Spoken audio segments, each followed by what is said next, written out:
is another man's freedom fighter. On this end, he's a freedom fighter, on that end, he's a terrorist. If you look at the definition used by the American government, that as far as you want, that is the correct understanding. That's how the Sharia is applied.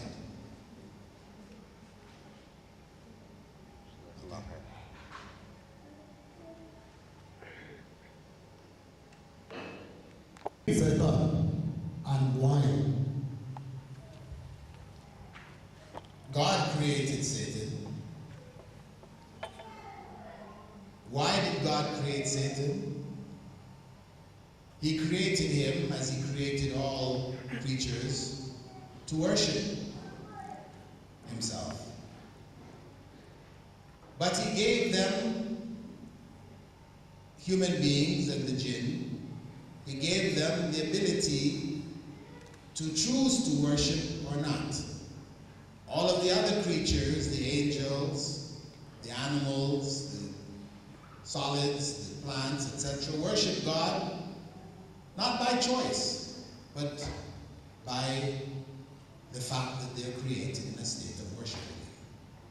He chose to create beings, the jinn and human beings, who could choose to worship Him or not. A spiritual choice. The question that you raise as to why did He create Iblis or Satan, I think what you really want to say is, why did He create an evil one? Is it not? Why did God create that which would become evil?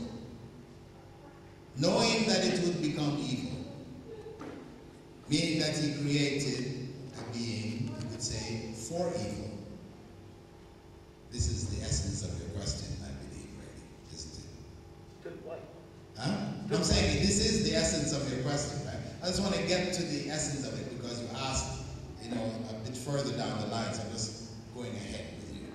Why did God create evil? Or create that which would produce evil? The reason for it is for good. The evil which exists, which God has permitted to take place, is for good. That whatever God has created is not 100% evil. And when He created those beings, or He permitted an evil act to take place, it is not for the sake of the evil itself, but for the good that would result from that evil. For example, if I were to ask you, I have this, it's not with me, I have a penknife, a knife, and I said to you, do you mind if I cut your chest, break your ribs, and take out your heart? You would say, no, that is evil. Why should I allow you to do that to me? However, when you have a problem with your heart,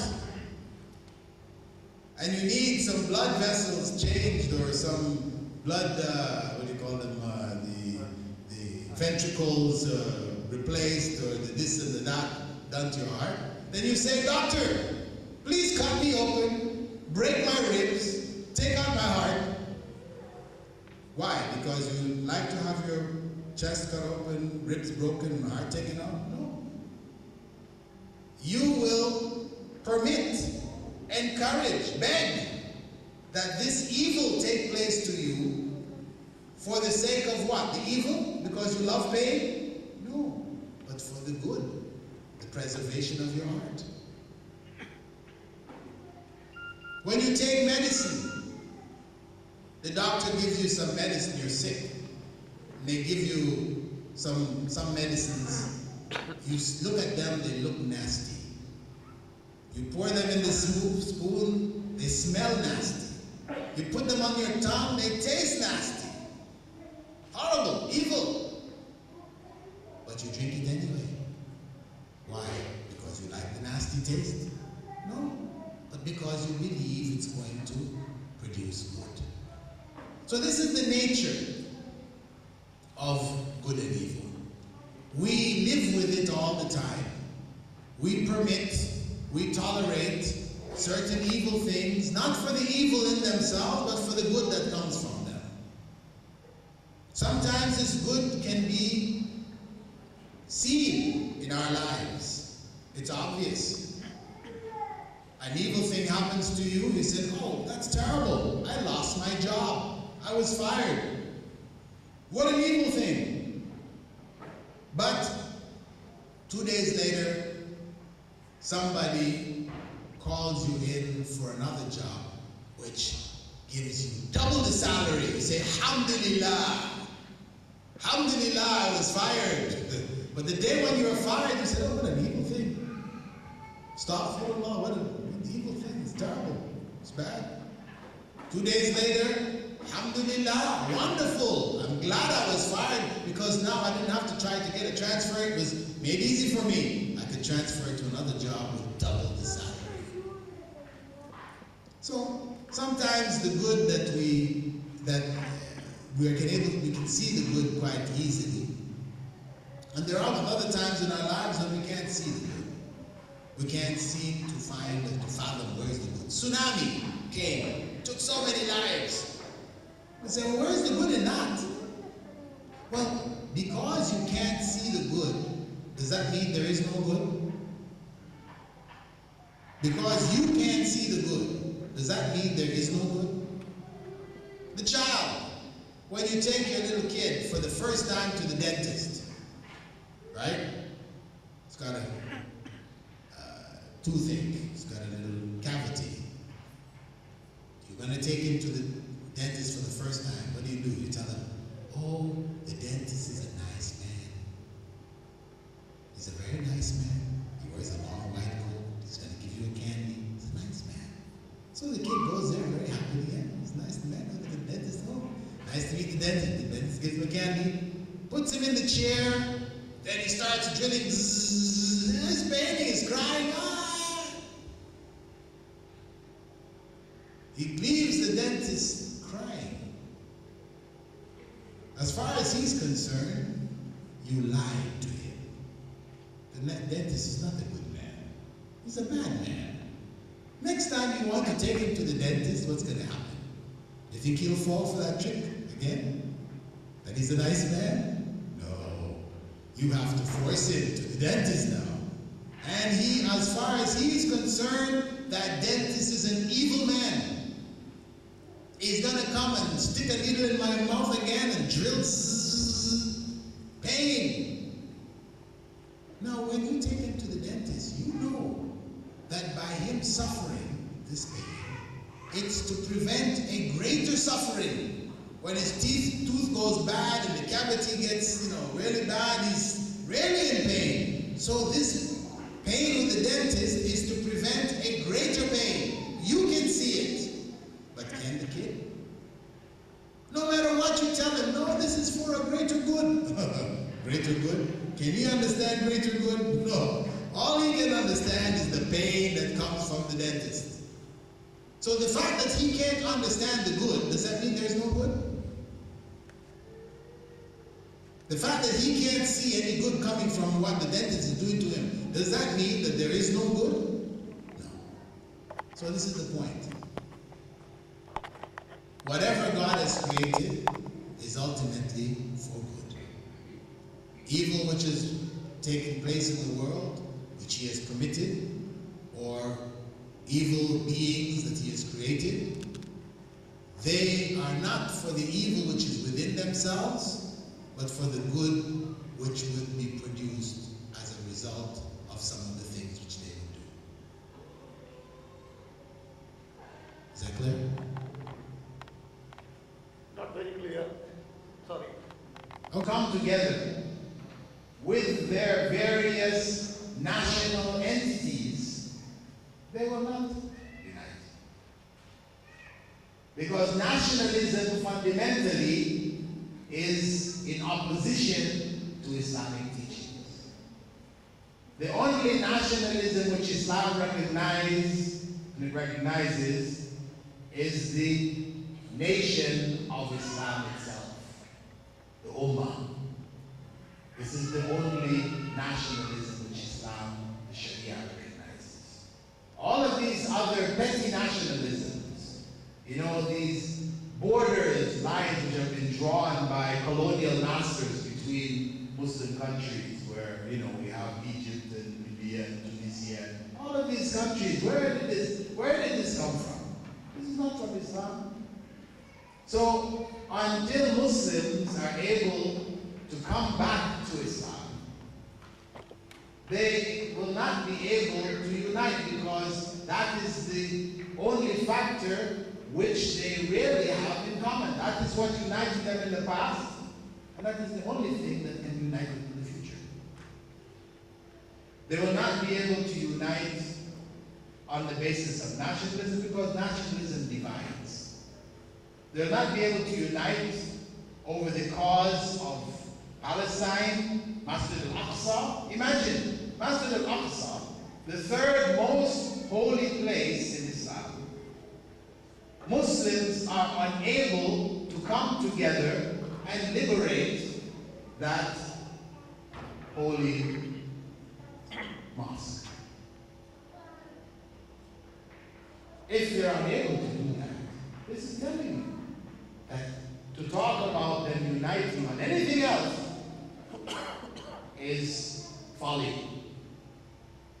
So the basis of unification of Muslims has to be Islam. That can only take place when Muslims come back to Islam.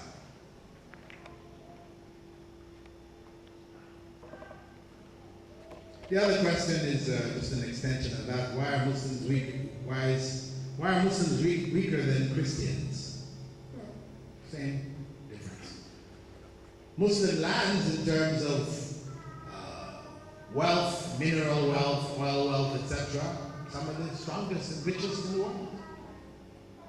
But due to the petty nationalism which divides them and their distance away from Islam, then the principle of divide and conquer continues to give the colonial powers of the past this advantage, this ability to exploit Muslim countries and their wealth and their economics and leave them in a state of wickedness.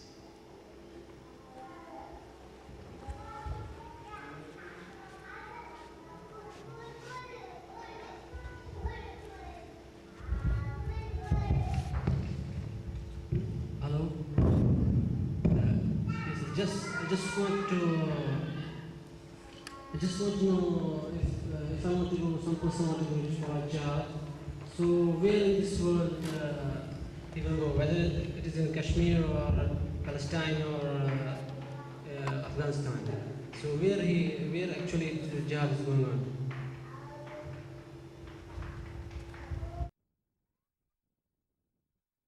on? Right here. As I said, jihad begins with you. Jihad begins with you as an individual. If you haven't made jihad concerning yourself and Islam, then to talk about jihad in any other part of the world is folly. You understand what I'm saying? If you as an individual right here, if we look at your life, you look at your life. Are you living a life which is in compliance with the Sharia? Are you doing what Allah has commanded you to do from the time you get up in the morning to the time you go to sleep at night? Or are you disobeying Allah from the time you get up in the morning to the time you go to sleep at night? What is it? And I say you, I don't mean you as an individual, I mean we all. We have to ask ourselves, what are we doing? Can we say that the lives that we are living are truly Islamic lives? Have we struggled with ourselves and established Islam within ourselves and our families? Or are we still living artificial lives, lives which are not in compliance, not in agreement with Sharia, with Islam?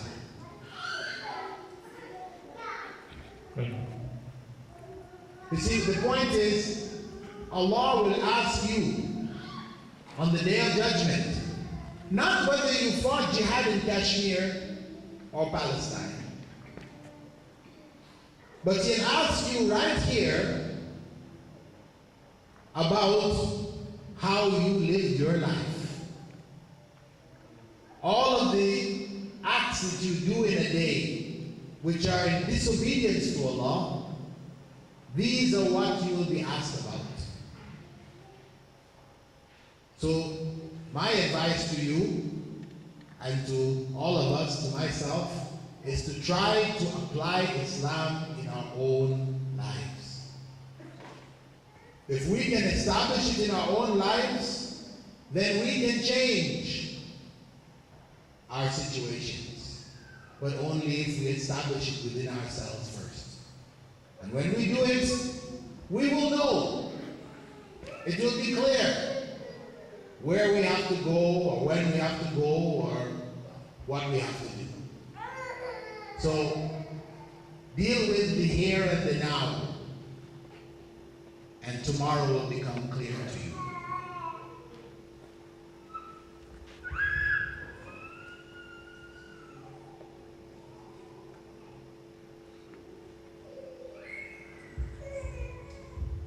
Can I ask a question, please?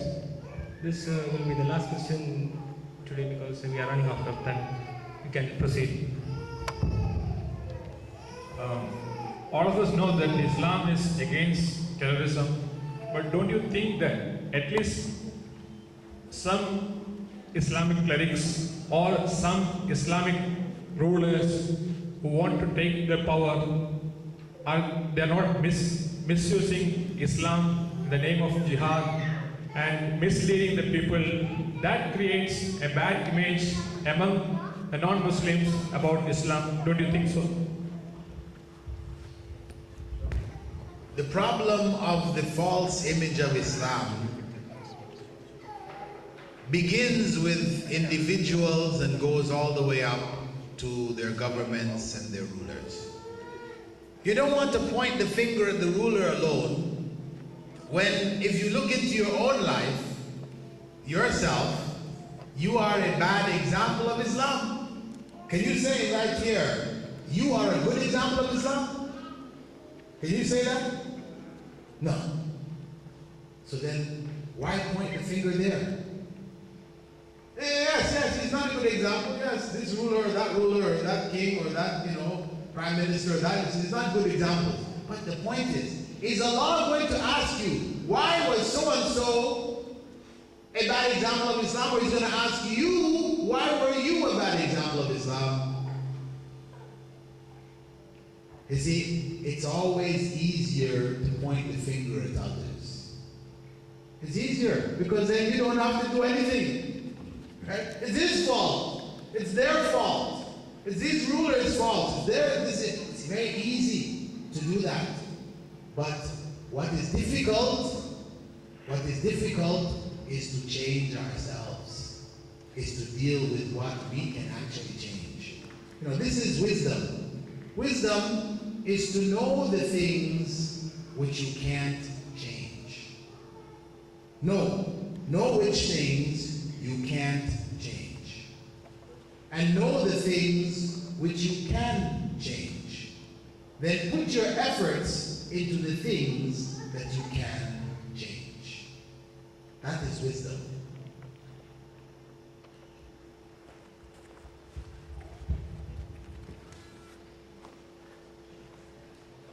Assalamu alaikum.